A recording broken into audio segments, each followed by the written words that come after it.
నీ వాత్సల్య బాహుల్యం చొప్పున నా అతిక్రమము తుడిచివేయి.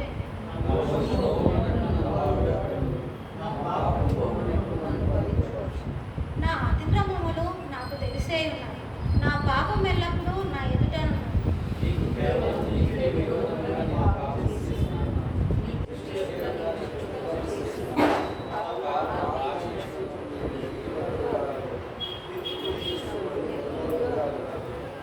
నేను పాపంలోనే పుట్టిన వాడను, పాపంలోనే నా తల్లి నన్ను గర్భము ధరించాను.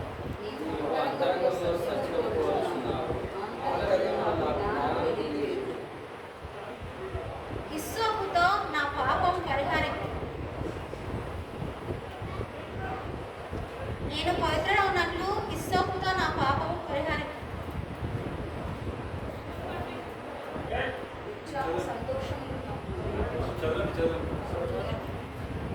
హిమము కంటే నేను తెల్లగా ఉన్నట్లు నీవు నన్ను కడుగును. చాలా సంతోషంగా